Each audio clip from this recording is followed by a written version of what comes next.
আর এইদিকে উমার বাপজি বিষাক্ত আপনার ছোরা খানা নিয়েও আল্লাহ রসুলকে বাপজি দেখছেন নবী একা আছে না, তার সাথে ভাইদেরকে নিয়ে আছে। আল্লাহর নবী দরদি নবী জনাবে মোহাম্মদ রসুল্লাহ সাল্লাল্লাহু তাআলা আলাইহি ওয়াসাল্লাম বক্তব্য বাপজি দিতে দিতে এভাবে পেছন দিকে বাপজি ওই বেড়ার দিকে খাজুরের পাতার ডাল দিয়ে যে পাচির করা ছিল, ওই দিকে যাহা দিয়ে একটিবার তাকিয়েছেন, আল্লাহ রসুলের বাপজি চোখের নজর কেনা উমারের চেহারাতে পড়ে গিয়েছে। উমার মনে মনে ভাবছে এ তো হয়তো আমাকে দেখে নেবে, মাথাটা টেনে নিল, পাতাগুলো বাপজি ঢেকে দিল। আল্লাহর নবী বুঝতে পেরেছেন আমার বন্ধু মক্কার উমার এসেছে আমার সাথে দেখা করতে। মনে হয় উমার ভুল করেছে, কারণ মক্কা নগর থেকে মদিনা যেদিন বিশ্ব নবীকে তাড়িয়ে দিয়েছিল বেঈমানেরাও, ৬,০০০ বেঈমান মুশরিক কাফেরের বাচ্চারা ঘেরাও করেছিল। এই ৬,০০০ বেঈমান মুশরিক কাফেরের মধ্যে থেকে বাবা যে উমার রসুলকে মারতে গেছে সেও সেদিন বাপটি দাঁড়িয়েছিল তলোয়ার নিয়ে রসুলকে মারার জন্য। আল্লাহ রসুল মনে মনে ভাবলেন হয়তো উমার আমাকে দেখার জন্য মাঠটা ছটপাট করেছে, তাই মক্কা থেকে মদিনাতে এসেছে। নবী কো ধারণা বাপজি করেন নাই সাল্লাল্লাহু তাআলা আলাইহি ওয়াসাল্লাম। নবী আমার সাহাবাদেরকে সামনে বসে রেখে নবী আমার চাতক পাখি না চেয়ে চেয়ে কথা শোনাচ্ছিলেন। আল্লাহ রসুলের সাহাবারা নবীকে এত ভালোবাসতেন বাবা, যতক্ষণ পর্যন্ত নবীর সাহাবারা নবীর সামনে বসে থাকতেন বাবা এদিক ওদিক সাহাবারা বাজাল ফেলতেন না।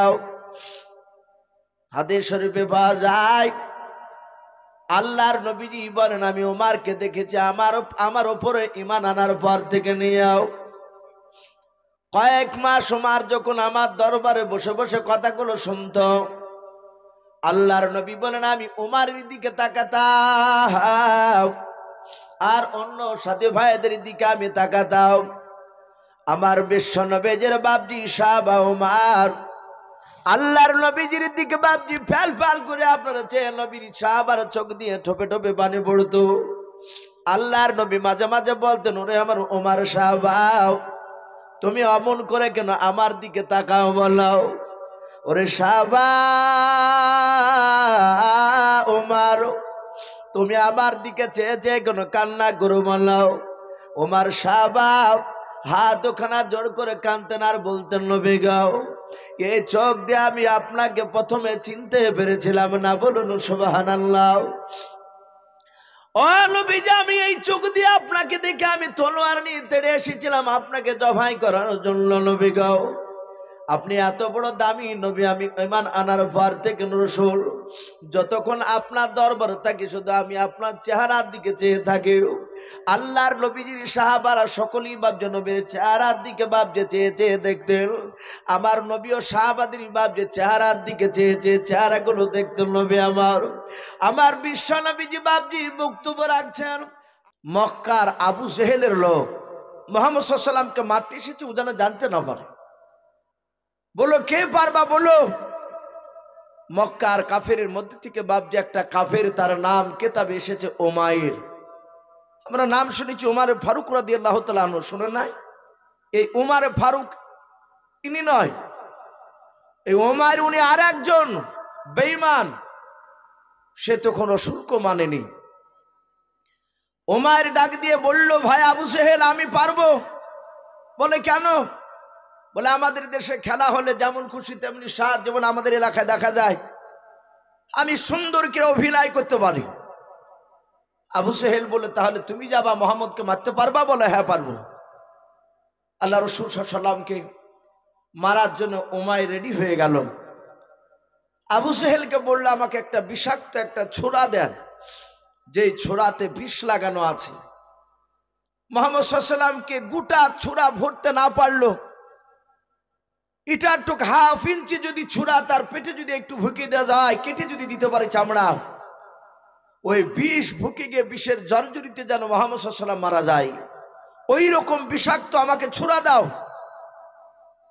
বেঈমান আবু লাহাবরা বাপজি রসুলের আপন চাচা আবু লাহাব, সেও আবু জেহেলের কথা শুনে বাপজি সে উতবা সাহেবা মিলে বিষাক্ত ছোরা নিয়ে এসে দিল। ছোরাটা হাতে নিল, কোমরে বাবজি ভরে নিল, কয়েকদিনকার খাবার আর পানি সাথে করে নিয়ে উমায়ের আর কয়েকটা টাকা সাথে নিয়েছে, সফরে যাচ্ছে মদিনা রসুলকে মারতে। সোজা মক্কা থেকে বাবজি বেশ কয়েকদিন লাগলো তার হেঁটে যেতে, মদিনায় পৌঁছালো। কিন্তু চিন্তা করছে মদিনায় রসুল কোথায় আছে তা তো আমি জানি না, এই খোঁজ করতে হবে যে মুহাম্মদ সাল্লাল্লাহু আলাইহি ওয়াসাল্লাম কোথায় আশ্রয় নিয়েছে। মদিনাতে যাওয়ার পরে দেখছে একটা রাস্তায় একটা 4 বছরের কিংবা 4.5 বছরের বাচ্চা ছেলে খেলা করছে, একাই খেলা করছে রাস্তায়। উমায়ের ডাক দিয়ে বলল, ওগো বাবা, তোমার বাড়ি এই গ্রামে? বলে হ্যাঁ, আমার বাড়ি এখানে মক্কায় মদিনাতে। বলল বাবা, এই মক্কা থেকে একটা মানুষ, তার নাম হচ্ছে মুহাম্মদ সাল্লাল্লাহু আলাইহি ওয়াসাল্লাম, এই ব্যক্তি পালিয়ে এসেছে, এই মদিনাতে এসে কোথায় আশ্রয় নিয়েছে, কোথায় আছে বলতে পারবা? বাচ্চা ছেলেটা রসুলকে এত ভালোবাসতেন, সঙ্গে সঙ্গে বলেছিল, চাচাজি, ওগো চাচা, আপনি অত বড় রহমতের নবীকে আপনি লোকটা বলছেন কেন? বলুন আলহামদুলিল্লাহ। ওনাকে লোক বলতে নাই, উনি খুব সম্মানী ব্যক্তি, সারা পৃথিবীর মধ্যে উনি শ্রেষ্ঠ, উনি তো আমাদের রসুল, চিনব না কেন? আপনি সামনে যান, ওই দেখেন চৌরাস্তার মোড় পাবেন, বাম দিকে না গিয়ে ডান দিকে গিয়ে দেখবেন কিছুটা যাওয়ার পর একটা মসজিদ, ওটা মসজিদে নববী। ওখানে আমার বাপ চাচারা সকলেই আছে, আমিও ছিলাম। অনেকক্ষণ ধরে আমার রসুলের কথা শুনেছিলাম, রসুল আমাদেরকে বললেন তোমরা একটু খেলাধুলা করো, তাই বেরিয়ে এসেছে। উমায়ের একটু লজ্জা পেয়েছে যে বাচ্চা ছেলে তার কথার ভুল ধরেছে, লোকটা বলেছে, যাই হোক কিছু মনে করলো না, যেহেতু ঠিকানা চাইছে একটু মধুর সুরে বলল। চিন্তা করলে এত সুন্দর যখন খোঁজ দিয়েছে মুহাম্মদ সাল্লাল্লাহু আলাইহি ওয়াসাল্লামে, আমি একে কিছু উপহার স্বরূপ দিই। পকেট থেকে 5টা টাকা বের করে বলছেন, বাবা এই টাকাটা নাও, আল্লাহ রসুলের সেই উম্মত বাচ্চা ছেলে নবীর দিবা নাও। ডাক দিয়ে বললেন, চাচাজি মাফ করবেন, ওই মুহাম্মদ সাল্লাল্লাহু আলাইহি ওয়াসাল্লাম বলেছেন কারো উপকার করলে তার বিনিময়ে টাকা নিতে নাই। জোরে বলুন সুবহানাল্লাহ। উমার বলছেন, আমি নিজের মনকে আমি সান্ত্বনা দিতে পারছি না যে মুহাম্মদ সাল্লাল্লাহু আলাইহি ওয়াসাল্লাম মক্কা থেকে মদিনাতে মাত্র 2 মাস হয়েছে, আর এই 2 মাসের মধ্যে একটা বাচ্চা ছেলে পর্যন্ত তাকে জাদু করে ফেলেছে। ওরা তো ভাবতো যে মুহাম্মদ সাল্লাল্লাহু আলাইহি ওয়াসাল্লাম জাদুকর। মক্কার লোকেরা সবাই কাফেররা বলতো মুহাম্মদ সাল্লাল্লাহু আলাইহি ওয়াসাল্লাম নবী, তা বলতো না, বেশিরভাগ কাফেররা বলতো যে ই জাদুকর, ই অনেক জাদুবিদ্যা জানে। তাই চিন্তা করলে এই বাচ্চাটাকে জাদু করে ফেলেছে। সোজা চিন্তা করছে উমায়ের যে আমি গিয়ে যদি ডাইরেক্ট মুহাম্মদ সাল্লাল্লাহু আলাইহি ওয়াসাল্লামের কাছে যাই, তার সাথীরা যদি থাকে তাহলে ক্ষম করে ছাড়বে না, আমাকে মারবে। ওর সাথীরা যখন থাকবে না তখন আমি একাই গিয়ে মুহাম্মদ সাল্লাল্লাহু আলাইহি ওয়াসাল্লামের কাছে গিয়ে তাকে ছোরা মেরে শেষ করে দেব, আমি অনেক টাকা উপহার পাবো আবু জেহেলদের কাছে। উমায়ের গুটি গুটি পায়ে গিয়ে মসজিদে নববীর দরজার দিকে না গিয়ে একেবারে বাবজি মসজিদের পেছন দিকে, বাবজি দরজার পাঁচিলের দিকে দাঁড়িয়ে, তখনকার পাঁচিল তো বাবজি এখনকার মতো সিমেন্ট দিয়ে ছিল না, খাজুরের পাতার বেড়া ছিল। বলুন আলহামদুলিল্লাহ। খাজুরের ডাল দিয়ে ঘেরা আছে প্রথম সময়। উমায়ের খাজুরের বাবা পাতাগুলো ফাঁক করে আল্লাহ রসুলকে দেখছেন, নবী একা আছে না, নবীর সাথী ভাইয়েরা আছে। আল্লাহর নবী জনাবে মুহাম্মদ রাসূলুল্লাহ সাল্লাল্লাহু তাআলা আলাইহি ওয়াসাল্লাম, নবী আমার সাহাবাদেরকে সামনে বসে রেখে নবী আমার চাতক পাখি না চেয়ে চেয়ে কথা শোনাচ্ছিলেন। আল্লাহ রসুলের সাহাবারা নবীকে এত ভালোবাসতেন বাবা, যতক্ষণ পর্যন্ত নবীর সাহাবারা নবীর সামনে বসে থাকতেন বাবা, এদিক ওদিক সাহাবারা বাজাল ফেলতেন। লাও হাদিস শরীফে পাওয়া যায়, আল্লাহর নবীজি বলেন, আমি ওমরকে দেখেছি আমার উপরে ঈমান আনার পর থেকে নিয়েও কয়েক মাস ওমর যখন আমার দরবারে বসে বসে কথাগুলো শুনতো, আল্লাহর নবী বলেন আমি ওমরের দিকে তাকাতাম আর অন্য সাথী ভাইদের দিকে আমি তাকাতাম। আমার বিশ্ব নবীজির বাপজি সাহাবা ওমর আল্লাহর নবীজির দিকে বাপজি ফ্যাল ফ্যাল করে আপনারা চেয়ে নবীর সাহাবার চোখ দিয়ে ঠোপে ঠোপে পানি পড়তো। আল্লাহর নবী মাঝে মাঝে বলতেন, ওরে আমার ওমর সাহাবা, তুমি অমন করে কেন আমার দিকে তাকাও বলাও? ওরে সাহাবা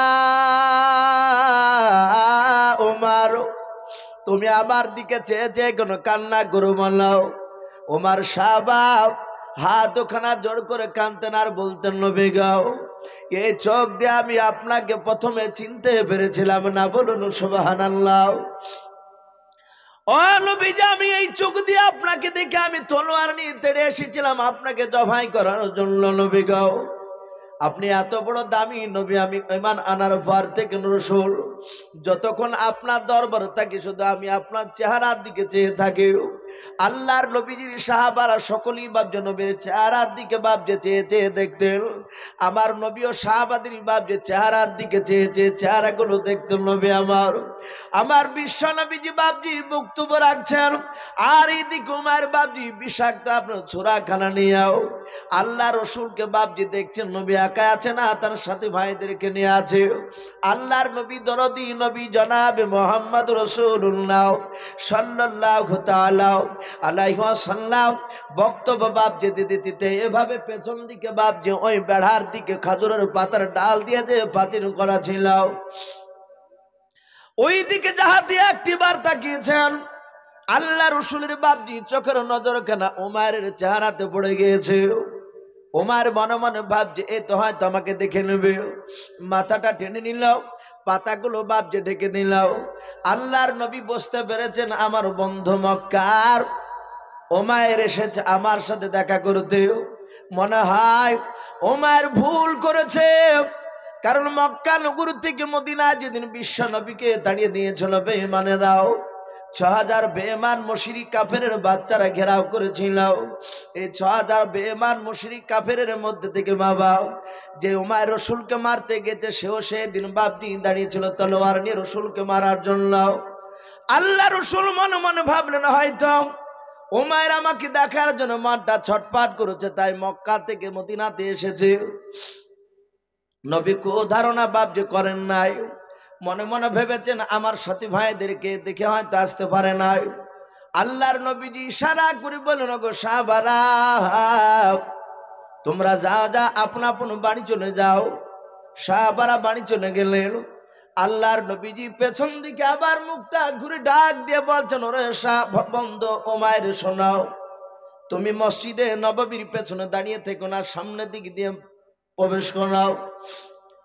হযরত ওমর বাপজি প্রথমকার দরজা দিয়েও পা দিয়েছেন আর পেছন দিকে বাপজি ডান দিকে বাম দিকে তাকাচ্ছেন। দরজার আড়ালে মনে হয় নবীজির সাহাবারা লুকিয়ে আছে আমাকে মারার জন্য।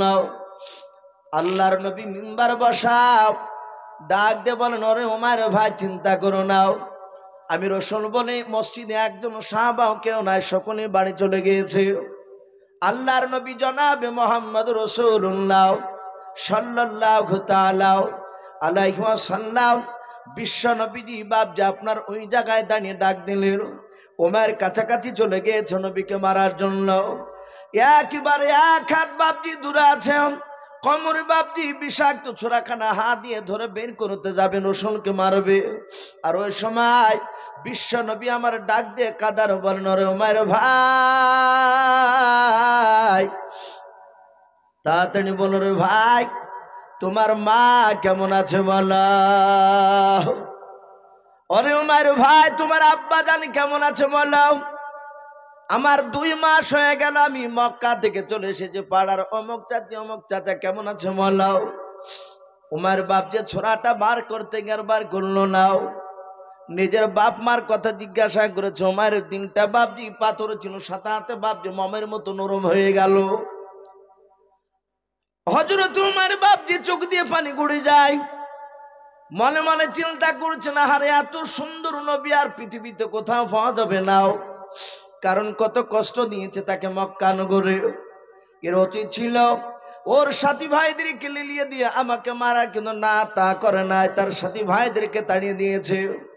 তার সাথে আমার আব্বা মার খবর নিচ্ছে, প্রতিবেশীর খবর নিচ্ছে। সাথে ওমর রসুলের হাত দুখানা ধরে বলেছিল, আল্লাহর নবী শুনে না, আমি আপনার কাছে ছোরা নিয়ে এসেছিলাম আপনাকে মারার জন্য। ওগো আল্লাহর নবী জি, আপনি আমাকে মাফ করে দিয়ে আপনার কলেমা পড়ে মুসলমান বানিয়ে নেন। জোরে বলুন সুবহানাল্লাহ। দাহিয়াতুল কালবি, এই ঘটনাটা সেই বাদশাহ রমদেশের সম্রাট হিরাক্লিয়াসের কাছে আলোচনা করেন। এইরকম ভাবে চারখানা ঘটনা, চারটা ঘটনা শোনালেন। বিশ্ব নবীজির কথা শোনার পর বলল, তাই নাকি? বলে হ্যাঁ। বলে ভাই, তাহলে তোমাদের নবী মুহাম্মদ সাল্লাল্লাহু আলাইহি ওয়াসাল্লাম খুব ভালো মানুষ? বলে হ্যাঁ। বলে আচ্ছা ভাই, বলো মুহাম্মদ সাল্লাল্লাহু আলাইহি ওয়াসাল্লাম জন্ম নিয়েছে কোন দেশে?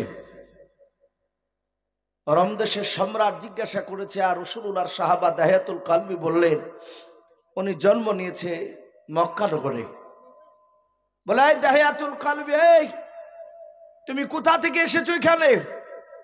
এতে চিঠিতে লেখা আছে তুমি মদিনা থেকে আসছো, তোমার নবীও নাকি মদিনাতে আছে। বলে হ্যাঁ। তো চিন্তা করলো যে মদিনাতে আছে আর মক্কাতে জন্ম নিয়েছে। রমদেশের সম্রাট বলল, তোমাদের নবী মদিনায় কেন? বলো মক্কা নকরা রসুলকে থাকতে দেয় নাই, নবীকে তাড়িয়ে দিয়েছে, আল্লাহর হুকুমে উনি চলে গিয়েছে। রমদেশের সম্রাট দেখলো এটা একটা সুযোগ, ডাক দিয়ে বললে, আমার প্রজারা এ দাহিয়াতুল কালবিকে ধরে বেঁধে রাখ। তাকে বেঁধে রাখা হলো। তারপরে বলল, ভাই 10টা আমার প্রজা সোজা এক্ষুনি চলে যাও, রমদেশের বাজারে গিয়ে প্রচার করো, দেখো মক্কার কোনো মানুষ এ রমদেশে ব্যবসা করতে এসেছে কিনা। যদি আসে তাহলে সেই লোকগুলোকে তুমি আমার দরবারে ধরে নিয়ে এসো। সম্মানিত ভাইরা আমার, বাবা জীবনেরা, মক্কার লোকেরা কে আছো বলো? রমদেশের সম্রাটের বাপজি কয়েকটা লোক গিয়ে প্রচার করলো। সেখানে কেতাবে লেখা আছে আবু সুফিয়ান মক্কা নগরের একজন কাফেরের বড় নেতা। আবু সুফিয়ান 10টা লোক নিয়ে বাপজি সেখানে ব্যবসা করতে গিয়েছিল। সে ডাক দিয়ে বলেছিল, ভাই আমি একাই নয়, আমার সাথে আরো 10টা, কেউ বলেছে 9টা, আবু সুফিয়ানকে দিয়ে 10টা লোক।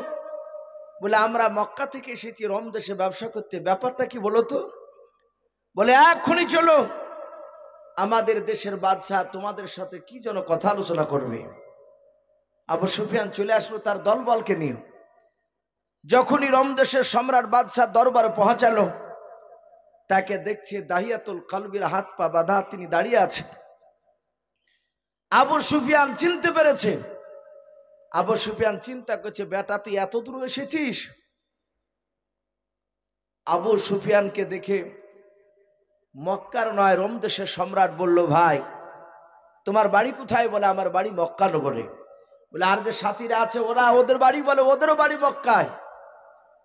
এরা সব আমরা ব্যবসা করতে এসেছি।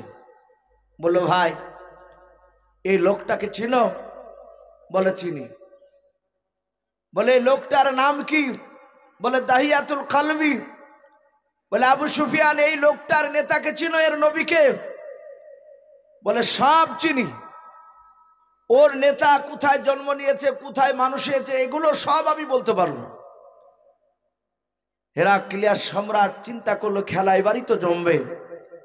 বলে আবু সুফিয়ান তাহলে বলো, এই যে লোকটা কলেমার দাওয়াত নিয়ে এসেছে, তার নবীর প্রশংসা করেছে, তার নবীর চরিত্র ভালোই কথা বলেছে, আচ্ছা তার চরিত্র ব্যাপারে একটু কথাটা খুলে বলো তো দেখি, তোমার কথাগুলো এর কথার সাথে মিলে কিনা। আবু সুফিয়ান চিন্তা করলে, আমি এমন কথা বলবো যে কথাটা সত্য হবে, মিথ্যার মনে হবে, কিন্তু কথাটা আমি সত্য বলবো, কিন্তু ওদের কথাটা শুনে মনে হবে যে মিথ্যা। আর মিথ্যা প্রমাণ করতে পারলে এই দাহিয়াতুল কালবিকে জবাই করে দিবে, তার নবীকে আসতে দিবে না। 5,000 লোক বাপজি সেখানে বসে আছে। আবু সুফিয়ান ডাক দিয়ে বলল, ভাই শুনে নাও, আল্লাহর নবী জনাবে মোহাম্মদ রাসূলুল্লাহ সাল্লাল্লাহু আলাইহি ওয়াসাল্লাম মক্কা নগরে থাকা অবস্থায় উম্মে হানির বাড়িতে রাত্রিবেলা শুয়েছিল। পুরা বাপজি মেরাজের যে ঘটনা আপনারা শুনেছেন সেই ঘটনা আলোচনা শুরু করব। মেরাজের ঘটনা যখন বাপজি আলোচনা যখন করতে লাগলো, মসজিদে হারাম থেকে বাইতুল মুকাদ্দাস গিয়েছে, ওখানে বুরাকটা বেঁধে রেখে সত্যপাক আসমান পাড়ি দিয়ে আল্লাহর সাথে দেখা করেছে। অনেক লম্বা ঘটনা আছে, মেরাজের পুরা ঘটনা শোনালো। শোনানোর পরে ডাক দিয়ে বলছে রম দেশের সম্রাট দাহিয়াতুল কালবিকে, এই বন্ধু, এই যে আবু সুফিয়ান যে কথাটা শোনালো, তোমাদের নবী কি এগুলো সত্য গিয়েছিল? বলে হ্যাঁ। আবু সুফিয়ান যে কথাগুলো বলল চুল পরিমাণ মিথ্যা কথা বলে নাই, বুঝতে পারলে? যখন এই কথা বলেছে আবু সুফিয়ান মুচকি মুচকি হাসছে যে দেখেন, এক রাত্রিতে এতটা রাস্তা যাওয়া কি সম্ভব? এ যারা মিথ্যাবাদী তারা কথাগুলো বিশ্বাস করেছে, আমরা সত্যবাদী মক্কার আমরা মানি নাই। যাহাতে এই কথা বলল, হেরাক্লিয়াসের চোখ দুটো লাল হয়ে গিয়েছে। বলে আমার কোতোয়াল, এই জল্লাদ তাড়াতাড়ি এসে এসে এই দাহিয়াতুল কালবিকে জবাই করে দাও। আর আবু সুফিয়ান হাত তালিম আছে তার দল নিয়ে যে উপযুক্ত বিচার হচ্ছে। কারণ আবু সুফিয়ানের দুশ্মন আমার বিশ্বনবী তার সাহাবারা, এ মারলে ওরা আনন্দ পায়। যাহাতে বাপজি মারতে যাবার ওই সময় হেরাক্লিয়াসের 5,000 শ্রোতার মধ্যে থেকে তার যে প্রজা থাকতো সবসময় দিনের বেলা রাতের বেলায়, তো 5,000 প্রজার মধ্যে থেকে একটা বৃদ্ধ লোক পেছন দিকে বসা ছিল। ডাক দিয়ে বলছেন, গো বাদশাহ নামদার, আপনি এই দাহিয়াতুল কালবিকে মারবেন না। রোম দেশের সম্রাট এইভাবে পেছন দিকে বাপজি ঘোরার পর ডাক দিয়ে বলেছিল, ও ভাই তুমি কি করে জানতে পারেন? বলাও, এই তুমি কেন এই লোকটাকে মারতে বারণ করেছো? বলাও। ওই বৃদ্ধ লোকটা ডাক দিয়ে বলেছিল, গো রোম দেশের সম্রাট শুনে নাও, আবু সুফিয়ান যে মেরাজের ঘটনা বলেছে, বলে হ্যাঁ, এই ঘটনা বায়তুল মুকাদ্দাসে যাওয়া এটা বারাহাক সত্য ঘটনা। জোরে বলুন সুবহানাল্লাহ। ডাক দিয়ে বলেছিল, ভাই তুমি আমার প্রজা, আমার দেশে থাকো, কিন্তু নবীকে কি দেখেছো এর আগে? বলে দেখে নাই। বলো ওই ব্যক্তিকে কি তুমি চিনো? বলে না চিনি নাই। বলে তাহলে কেমন করে জানতে পারলাম মেরাজের ঘটনা সত্য? ডাক দিয়ে বলেছিল, ওগো বাদশাহ নামদার, আমি আপনার দরবারে থাকার এক নাই দুই নাই। ওগো বাদশাহ নামদার, আমি আপনার দরবারে আসার বেশ কয়েক মাস আপনি শুনে নেন আগে আমাকে নিয়ে এসেছিলেন।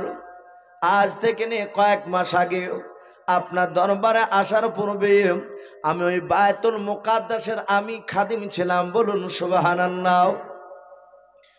বলে খাদিম ছিলাম? বলে হ্যাঁ, আমার বাড়ি বায়তুল মুকাদ্দাসে, এটা আপনি ভালো জানেন। বলে জানি। আমার সুনাম চারিদিকে ছড়ে গিয়েছিল, তাই আপনি মোটা টাকা দিয়ে কিনে নিয়ে এসেছেন আপনার দেশে আমাকে। বলে হ্যাঁ। ওগো বাদশাহ, ওই রজব মাসের 27 তারিখে যাব সুফিয়ান কথা আলোচনা করুন। ওগো বাদশাহ নামদার, ওই রাত্রিবেলায় শুধু নাই, বাইতুল মুকাদ্দাস আমি যতদিন খাদিম ছিলাম আমার কাজ ছিল, সবাই মিলে রাত্রিবেলায় ইবাদত করে যখন বাড়ি চলে যেত, সবারই পেছনে আমি দরজাগুলো বন্ধ করে দিয়েও বাড়ি চলে যেতাম। আবার সব মুসল্লিরা নামাজ পড়তে আসার আগে আমি কি করতাম, ওই মসজিদে বায়তুল মুকাদ্দাসের দরজাগুলো খুলে দিতাম। ওগো বাদশাহ নামদার, এক রাত্রিতে, যেই রাত্রি কথাটা আবু সুফিয়ান আলোচনা করলো, ওই রাত্রিতে আমি মসজিদে বায়তুল মুকাদ্দাসের আমি দরজাগুলো বন্ধ করতে করতে মাঝখার দরজাটা আমি আর বন্ধ করতে পারলাম না। শত চেষ্টা করে লাগাতে পারলাম না। ওই রাত্রিবেলায় মসজিদের আমি আশপাশের আমি যুবক ছেলেদেরকে আমি 10-12টা ডাকলাম। সব যুবক ছেলেরা এসে বলেছিল, হুজুর আপনি কি বলছেন বলুন, আমাদেরকে কেন ডাকলেন? বলেছিলাম, বাবা সব দরজা লেগে গিয়েছে কিন্তু এই দরজাটা লাগে নাই। ওরে আমার বাবা, সবাই মিলে ধাক্কা মেরে দরজাটা আমরা লেগে দিয়ে বাড়ি চলে যাব। ওগো বাদশা নামদার, 10-12টা যুবক ছিল, আমিও সঙ্গে কি করলাম, দরজায় হাত দিয়ে ধাক্কা মারতে লাগলাম। ওগো বাদশা, এত জোরে ধাক্কা মারলাম মনে হয় দরজা না হয়ে যদি পৃথিবীর যদি কোনো একটা ছোটখাটো পাহাড় যদি হতো মনে হয় নড়ে যেত, কিন্তু দরজা চুল পরিমাণে হিলাতে পারলাম না। বলুন সুবহানাল্লাহ। ও বাদশা নামদার, বেশ কয়েকটা যুবক বলেছিল, হুজুর এই দরজার লাগানো যাবে না, মনে হয় ছাদ নেমে গিয়েছে। ওগো বাদশা নামদার, সকালবেলায় আমরা যন্ত্র নিয়ে এসে আমরা ছাদ কেটে আমরা কি করব, মসজিদখানা দরজা ফিটিং করে নিয়ে যাব।